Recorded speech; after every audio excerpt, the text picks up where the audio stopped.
Hi everyone, it's Rabbi Dr. Jack Cohen.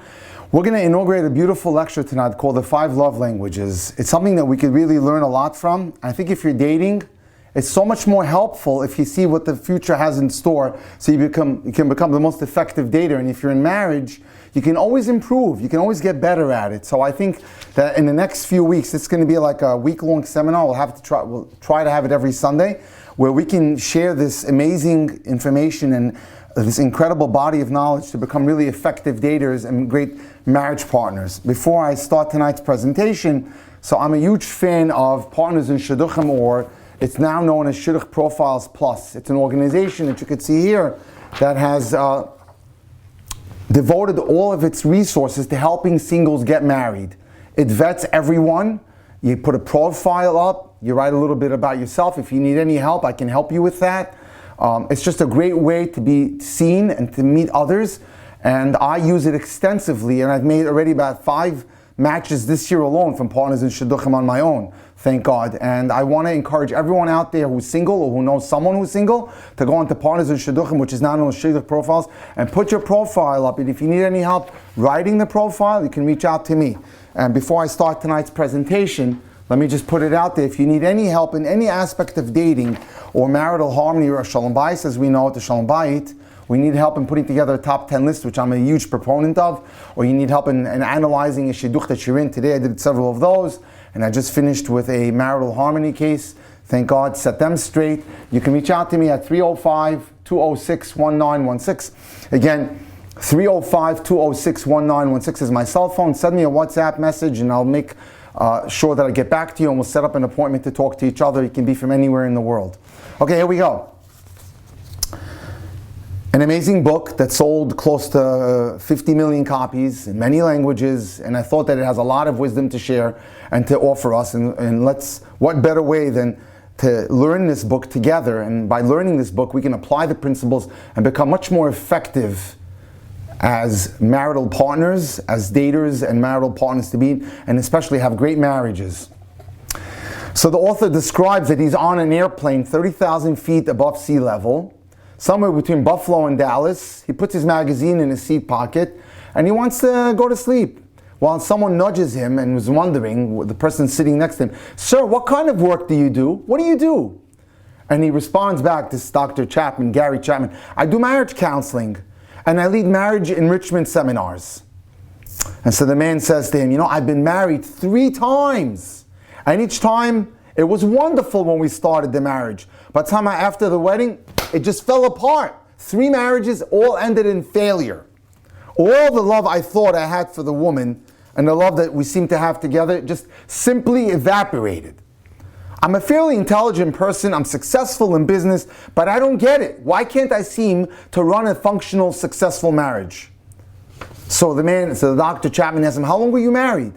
The first marriage, the man says, was about 10 years. The second time I was married for about 3 years. And the last time, 6 years.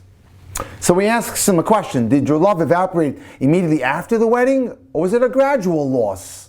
So he starts by answering the status of the second marriage. Well, the second one went wrong from the very beginning.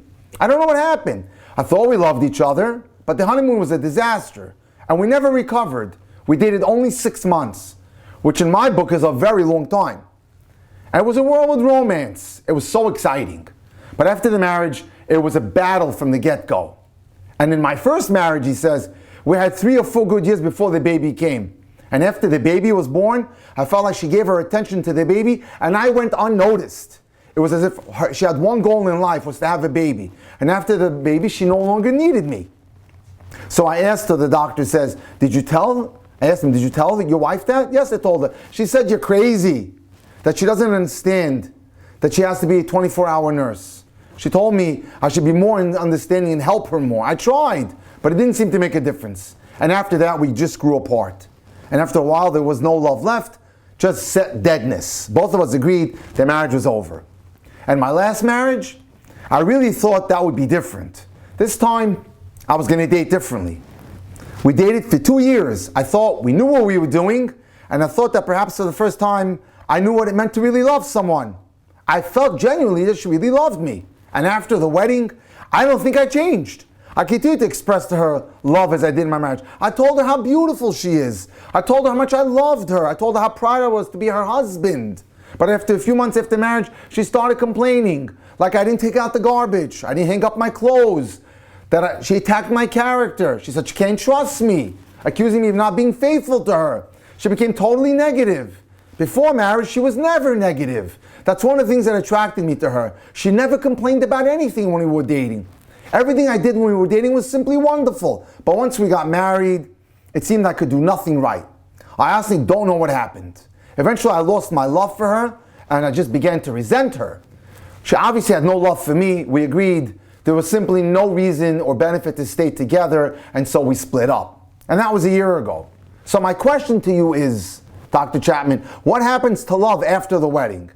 Is my experience common? Are all the couples experiencing the same thing? Is that why we have so many divorces in our country? The U.S. is, I looked this up, the U.S. is third in the world in divorces. I can't believe that it happened to me 3 times.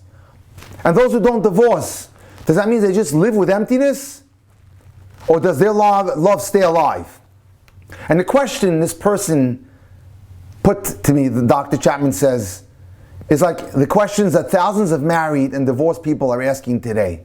And they're asking their friends, and they're asking counselors, and their clergy, and their rabbis, and they're getting answers that sound like jargon, right? The desire for romantic love in marriage is deeply rooted in our makeup. We want to be happy in marriage. Why is it so elusive? There's so many books on this subject. Television and radio talk shows deal with it constantly. The internet seems to be full of advice on how to be happily married. So our parents and friends and our churches also pipe in. Keeping love alive is serious business. With all the help available from the media experts, why is it that so few couples seem to have found this secret to keeping love alive after the wedding? Why does it go downhill after the wedding?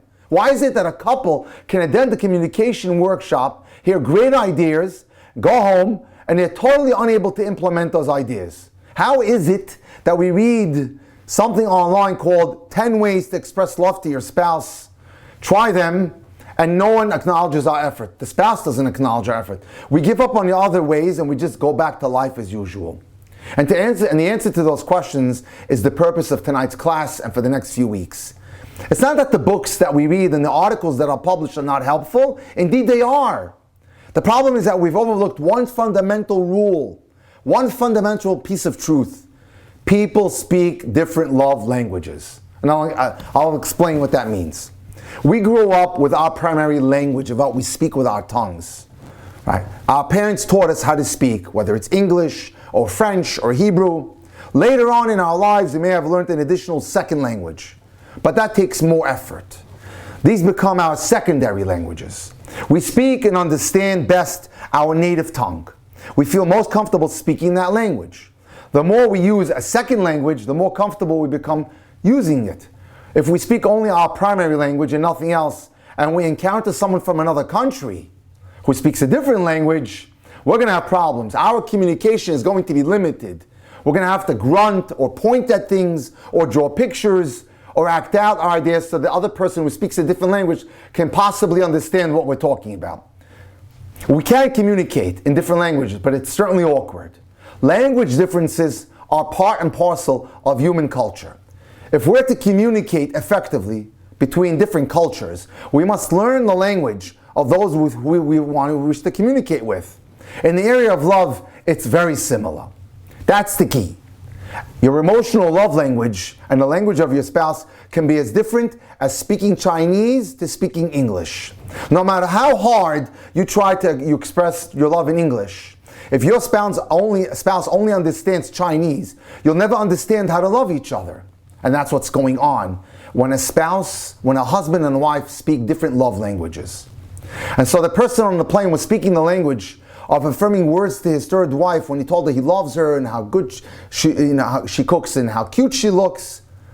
When he said to her how beautiful she is, and he told her he loves her and how proud he is to be a husband, he was speaking love. He was sincere, but she didn't understand his language. Perhaps she was looking for better behavior. Perhaps she wanted gifts. Perhaps she wanted quality time. Perhaps she was looking for acts of service or physical touch. when he thought that her love language was words or compliments. And so it was like a man trying to speak to another person in two different languages. It's like a man speaking English to someone speaking Arabic or Chinese or French. Communication is poor. The conclusion that we learned here is that being sincere is not enough. We must be willing to learn our spouse's primary love language if we're to be able to be effective communicators in love. And that's key. The important thing is to speak the love language of your spouse. Seldom do a husband and a wife have the same primary emotional love language. We tend to speak our primary language, and we become confused when our spouse doesn't understand what we're communicating, because we're trying to communicate to him or her in the language that we know. We haven't done the research to determine what's the primary language of the spouse. When you start speaking in the language of the spouse, now, bingo, you hit bullseye. You start to have happiness and joy in that marriage. Therein lies the solution.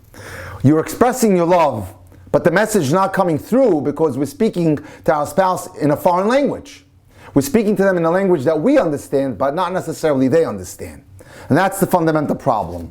Once you identify and learn to speak to your spouse's primary love language, you'll have discovered the key to a long-lasting, loving marriage. Love need not evaporate after the wedding. But in order to keep it alive, most of us will have to put forth the effort to learn the secondary love language of our spouse. We can't rely on our own native tongue if our spouse doesn't understand us. If we want them to feel the love we're trying to communicate to them, we must express it in their primary love language and not ours. And that is essentially means that you got to go out of your box and work. If you think about it, it's brilliant in terms of the concept that we, in the Hebrew language, call love ahava. The root of ahava is hav, is to give. And that's going to be the intent here, that in order to really magnify the love and perpetuate love, you got to do a little work. You got to be a giver to your spouse. Find out what is it that makes her tick, what is it that makes him tick, and then satisfy them by giving them that specific love language. We must talk to our spouses in the language they understand. Now, let's put down some definitions and some concepts. Love is the most important word in the English language, and at the same time, the most confusing. Both secular and religious thinkers agree that love plays a critical role in our lives. It has the prominent role in thousands of books and songs, magazines, and movies. Psychologists have concluded that the need to feel loved is a very important human emotional need. We need to feel loved. For love, we will climb mountains. For love, we will cross oceans. For love, we will traverse deserts. For love, we will endure untold hardships. What won't a human being do to get love? Without love, mountains become unclimbable. Seas become uncrossable. Deserts unbearable. And hardships become our lot in life. So when you're in love, it's like adrenaline on steroids. So love is unfortunately the most misunderstood word. If we can agree that the word love permeates our life, we must also agree that it's the most confusing word. We use it in 1,000 ways. We don't just limit it to loving a human being. We love hot dogs. We love steak. We love our mothers. We love skiing. We love hunting. We love objects. We love for our cars. We love Ferraris. We love Lexuses. We love our house. We love animals. We love dogs. We love cats. We love trees and grass. We love flowers and weather. We love people as well. We love our father and our mother, our sons and our daughters, our babies and friends. If that's not confusing enough, we also use the word love to explain our behavior. I did it for my wife because I love her. I bought her Minko because I love her. A politician is involved in an adulterous relationship because he calls it love, while the preacher calls it a sin because he cheats on his wife. The parent indulges all the child's wishes, calling it love and buying that child whatever they want. Limitless spending on the credit card, while the family therapist will call it irresponsible parenting. So, what is loving behavior? Let's identify and define that. What is loving behavior? The purpose of tonight's class is not to eliminate the confusion around the word love, but to focus on the kind of love that's essential to our emotional health. How do we get the love that we need to be happy? Child psychologists tell us that every child has certain emotional needs that must be met if they're going to be stable. A child needs to be raised with love. A child that's not raised with love is a child that has behavioral issues, that if they're religious, may leave the religion, go off the derech. A child that's not given love is like a plant that's not watered. A child that gets love, feels wanted. With an adequate supply of affection, a child will develop into a responsible adult. Without love, that child will be emotionally and socially challenged at best. Inside every child is an emotional tank waiting to be filled with love, just like a car has a tank waiting to be filled with gasoline. When a child really feels loved, they'll develop normally. But when the love tank is empty, the child will misbehave. How often do children act out or they fight in school, and then you find out when the social worker at school does a little homework that the child is not receiving adequate love and emotional connection to the parent. Much of the misbehavior of children is motivated by their cravings because they have an empty love tank. An emotional need for love, however, is not simply a childhood phenomenon. That need follows us, all of us, into adulthood and into marriage. The in-love experience, which temporarily meets that need, but it's only a quick fix when you say you're in love, and we shall learn pretty soon, has limited and predictable lifespan. After we come down from the high of being obsessed by being in love with someone, the emotional need for love comes back. It resurfaces, because it's fundamental to the nature of every human being. They need to feel loved. We all need it. It's at the center of our emotional being. It's at the center of our emotional core and desires. We need love. We needed love when we fell in love, and we will need it as long as we live. The need to feel loved by your spouse is at the heart of marital desires. A person said to Dr. Chapman recently, "What good is the house that I own, the cars, the place at the beach, or any of the rest of what I own if my wife doesn't love me? What good is it? What good is all material, gashmiut, as we say in Hebrew, gashmias, if the spouse doesn't love me?" Do you understand what he's saying? What he's saying is, I want to be loved by my wife. Material things are no replacement for human emotional love. You can give a person all the money in the world, and it doesn't mean anything to them if they're not loved. Material things are no replacement for love. A wife can say, "He ignores me all day long, and then wants just to jump in bed with me because he wants sex, and I hate him, and I hate it." She's not a wife who hates sex. She's a wife desperately pleading for emotional love. And that's why, till today, I get tons of requests from people in their 60s and 70s, sometimes even older, wanting a spouse. Loneliness is a very hard pill to swallow. Human beings were made to have company. Something in our nature cries out to be loved by someone else. That's just the way we're assembled as humans. Isolation is devastating to us and to our psyche. That's why, in prison, solitary confinement is considered the cruelest of punishments. To put a person to be by themselves for hours and days is the worst form of punishment, because human beings crave attention, crave being loved. At the heart of humankind's existence is the desire to be intimate with someone and to be loved by someone else. That's essential to our existence as humans. Marriage is designed to meet that need for intimacy and love, and if it's used properly, it's an incredible vehicle for growth and joy. That's why in the Bible, it writes of the husband and wife becoming one flesh, as we say in Hebrew, Ishto ki gufo bebasar echad. His wife is like his body, they become one unit. Doesn't mean that individuals would lose their identity. It means that they would enter into each other's lives in a deep and intimate way.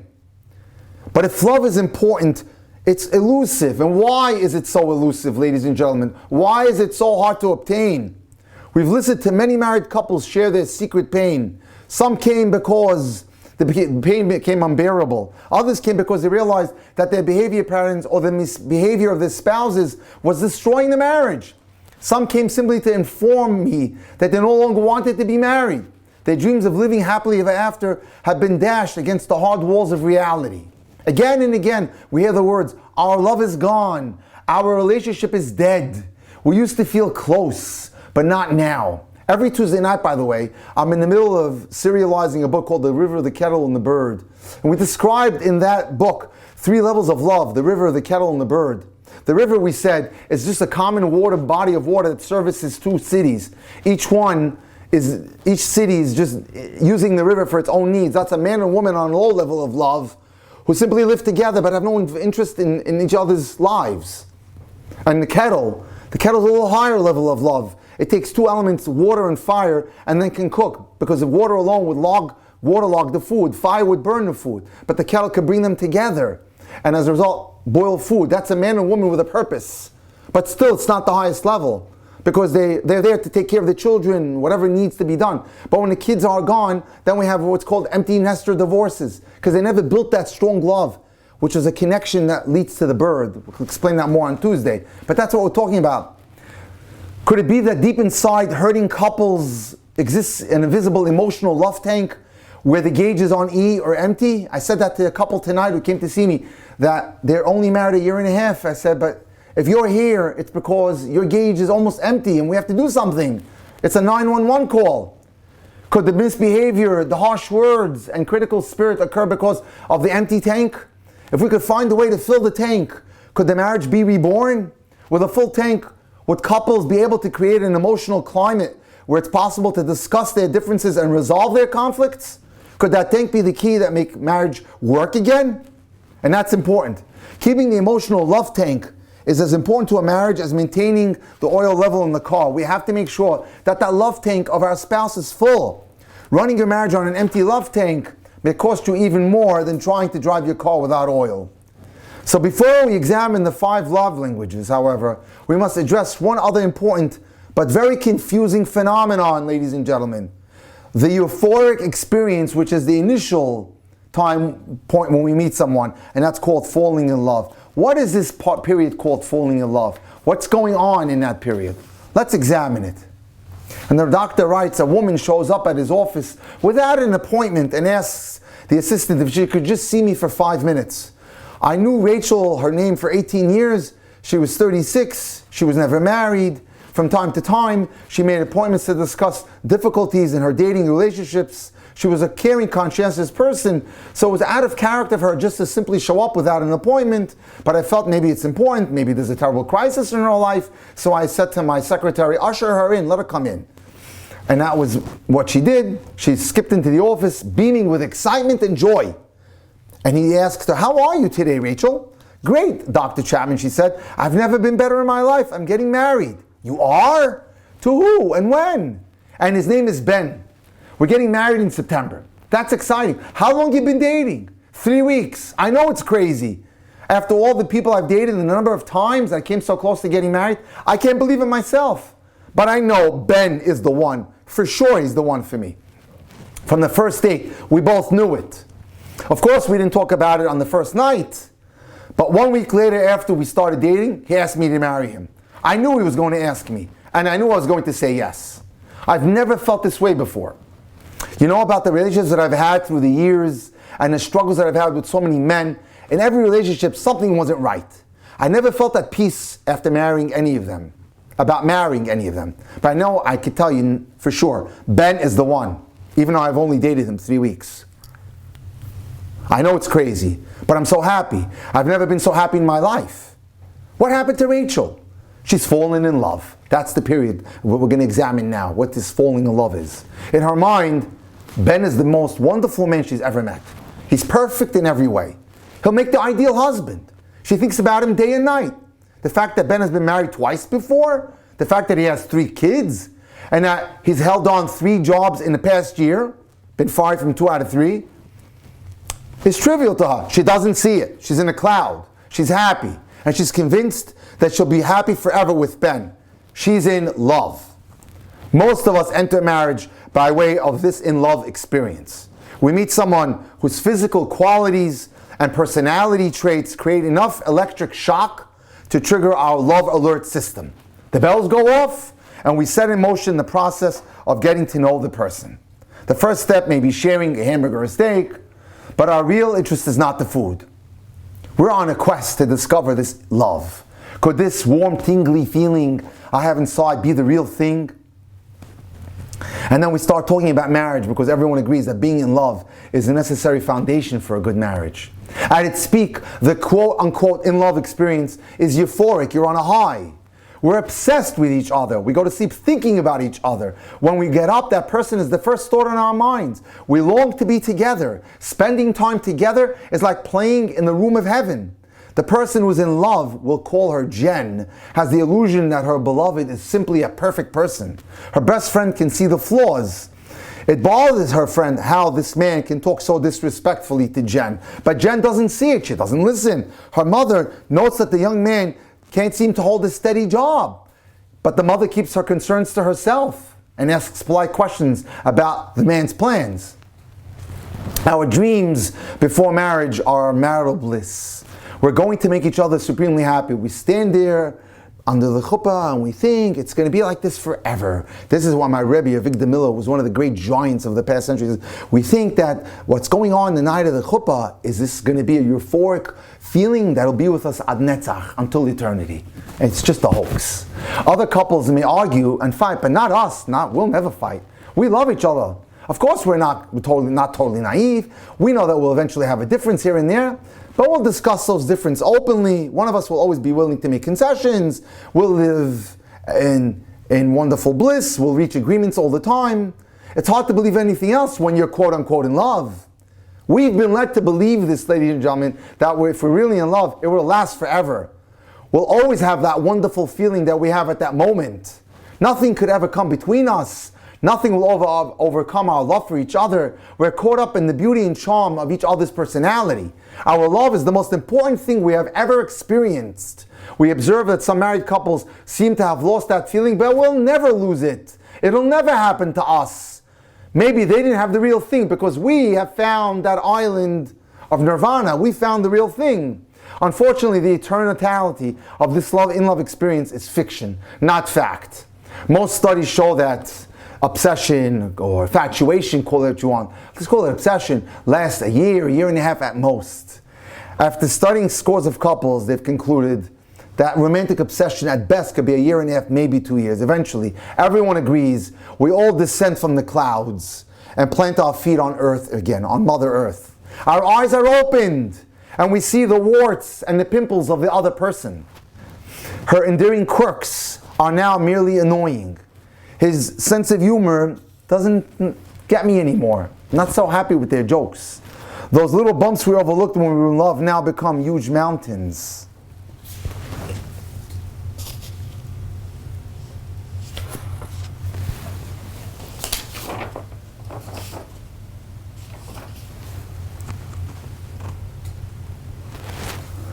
And of course it has to be that way. The euphoria of the in-love state gives us the illusion that we have an intimate relationship. We feel that we belong to each other. We believe we can conquer all problems. We feel altruistic towards each other. As one man said about his fiancée, I can't think of doing anything to hurt her. My only desire is to make her happy. I would do anything to make her happy. Such obsession gives us the false sense that our egocentric attitudes have been eradicated and we've become saints, willing to give up anything for the benefit of our beloved. The reason we can do that so freely is that we sincerely believe that the person that we're dating is feeling the same way towards us and loves us the same way. We believe that he or she is committed to our needs just like we're committed to theirs. That thinking is very dangerous. Not that we're insincere when we think and feel, but it's not realistic. We fail to reckon with the reality of human nature. By nature, we're all egocentric. We love ourselves. Our world revolves around us. None of us is totally altruistic or charitable. The euphoria of the in-love experience only gives us that illusion. Once the experience of falling in love has run its natural course, we will return to the world of reality and begin to assert ourselves. He will express his desires, but his desires will be different than hers. He wants to have relations in the bedroom, but she's too tired. He dreams of buying a new car, but she says, we can't afford it. She would like to visit her parents, but he says, I don't like spending so much time. I don't like your family. Little by little, the illusions evaporate, and the individual desires, the individual emotions, the individual thoughts and behavior patterns start to assert themselves as each person in the team starts worrying about themselves and draws a line in the sand. They're now two individuals. Their minds have not melded together, and their emotions mingled only briefly. Now the waves of reality begin to separate them. They fall out of love. And at that point, they withdraw, they separate or divorce, and set off in a search of a new in love experience. Or they begin the hard work of learning to love each other without the euphoria of the in-love experience, which is to learn how to become givers. Some couples believe that the end of the in-love experience means they have two options: resign themselves to a life of misery with their spouse, or jump ship and try it again. Our generation has chosen to jump ship and try it again, which is why we have such a high divorce rate. Whereas the earlier generations chose the former, which is to live a life of misery. Before we automatically conclude that we have made the better choice to divorce, let's take a look at the statistics. The divorce rate for first marriages in the United States today is hovering between 60 to 70%. That means 7 out of 10 couples are divorcing. The divorce rate for second marriages is even higher, 75%. And it gets worse. The divorce rate for third marriages, 85%. So just don't think that if you jump ship, it's an automatic solution to your difficulties. Research seems to indicate that there is new and a better alternative. We could fix it. We can recognize the in-love experience for what it is, a temporary high. And now, after we're married, pursue real love with our spouse. That kind of love is emotional, but not obsessional. It is a love that unites reason and emotion. It involves the act of the will and requires discipline. And it recognizes the need for personal growth. And that's why our religion is so fixated on growth, or as we know, the Musar movement, which is to work on our character, improve ourselves, and ultimately realize that the more we give, the more we understand, the more we seek to have the back of our spouse, the better the marriage will be. And so these two concepts are very much in sync with Torah Hashkafa. Our most basic emotional need is not to fall in love, but to be loved by someone. We want to be loved by someone. We want to know a love that grows out of reason and choice, not instinct, not emotion. I need to be loved by someone who chooses to love me, who sees in me something worth loving. That kind of love requires effort and discipline. Again, it goes to the root of the point that I made before. Ahava, which is the word for love in Hebrew.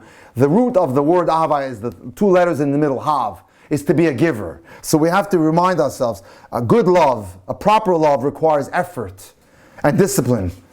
It's the choice to expend energy and an effort to bring happiness to the other person, knowing that if his or her life is enriched by my effort, that I will find a sense of satisfaction.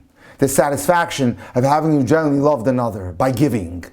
It doesn't require the euphoria of that period called the in-love experience. In fact, true love cannot begin until the in-love experience has run its course. Once it's run its course, it's time to roll up our sleeves, get to work, understand what the primary love language is of our spouse, and talk to them in that language.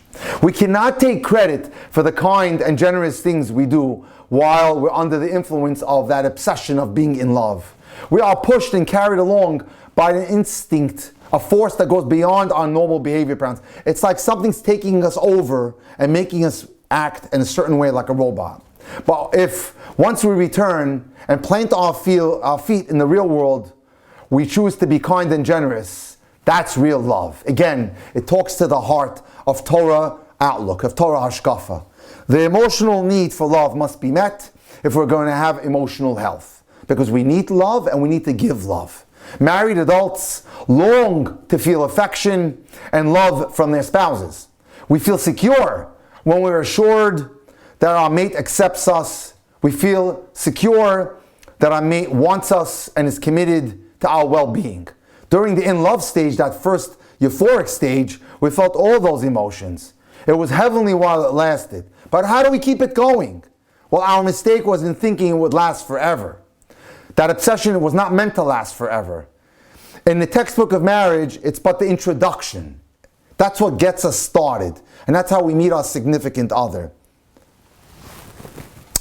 That is the kind of love to which the sages have always called. We need to get to what's called intentional love. And that's good news to a married couple who've lost all of their in-love feelings. You can get it back. You could work on it. If love is a choice, we have the capacity to love after the in-love obsession has died. I can go pursue it. And they've returned to the real world. That kind of love begins with an attitude, a way of thinking Love is the attitude that says, I am married to you, and I choose to look out for your interests. Again, the classic word in Hebrew, I'm willing to be mevater to you. I'm willing to give to you. I'm willing to let you go first. I make you first. I make you a priority before myself. That's speaking the love language of your spouse. I'm willing to look out for your interests. Then the one who chooses to love will find appropriate ways to express that decision.